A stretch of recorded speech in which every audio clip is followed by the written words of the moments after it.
اعوذ باللہ من الشیطان الرجیم بسم اللہ الرحمن الرحیم۔ ناظرین اکرام، AS اردو آفیشیل چینل میں آپ کو ایک مرتبہ پھر سے خوش آمدید۔ ناظرین اکرام، آج ہم واقعہ پیش کریں گے حضرت تھانوی رحمۃ اللہ علیہ کا کہ ایک مرتبہ وہ سفر پر نکلے، اسٹیشن پہنچے اور سیدھے دفتر تشریف لے گئے جہاں سامان کا وزن کرایا جاتا تھا۔ وہاں اتفاق سے ریلوے کا گارڈ بھی کھڑا ہوا تھا جو حضرت والا کو پہچانتا تھا۔ وہ پوچھنے لگا، حضرت آپ کیسے یہاں تشریف لائے؟ آپ نے فرمایا کہ میں اپنے سامان کا وزن کرانے آیا ہوں تاکہ اگر زیادہ ہو تو اس کا کرایہ ادا کر سکوں۔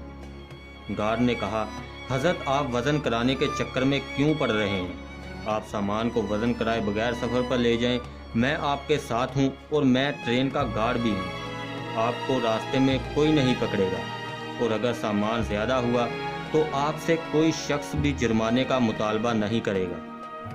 حضرت نے گارڈ سے پوچھا کہ آپ کہاں تک میرے ساتھ چلیں گے؟ گارڈ نے جواب دیا کہ فلاں اسٹیشن تک جاؤں گا۔ حضرت والا نے پھر پوچھا کہ بعد میں پھر کیا ہوگا؟ اس نے کہا، اس کے بعد جو گارڈ آئے گا میں اس سے کہہ دوں گا کہ ان کا سامان کا ذرا خیال رکھے۔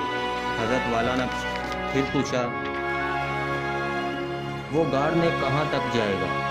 گارڈ نے جواب دیا، وہ گارڈ تو جہاں تک جائے گا وہ آپ کی منزل تک جائے گا، وہاں تک آپ کے ساتھ ہی سفر کرے گا، اس لیے آپ کو کوئی خطرہ نہیں۔ حضرت والا نے فرمایا، مجھے اور بھی آگے جانا ہے۔ اس نے پوچھا کہ آگے کہاں جانا ہے؟ آپ نے فرمایا، مجھے تو اس منزل کے آگے جانا ہے جہاں اللہ تبارک و تعالیٰ کے پاس، وہاں کون گارڈ میرے ساتھ جائے گا جو مجھے اللہ کے سامنے سوال و جواب کرنے سے بچائے گا؟ پھر حضرت والا نے فرمایا، یہ ٹرین تمہاری ملکیت نہیں ہے، اس کے اوپر تمہارا اختیار نہیں ہے، تمہیں محکمے سے اجازت نہیں ہے کہ تم کسی شخص سے زیادہ سامان کو کرائے کے بغیر چھوڑ دو، لہٰذا میں تمہاری وجہ سے دنیاوی پکڑ سے تو بچ جاؤں گا، لیکن اس وقت جو چند پیسے بچا لوں گا اور وہ چند پیسے میرے لیے حرام ہو جائیں گے۔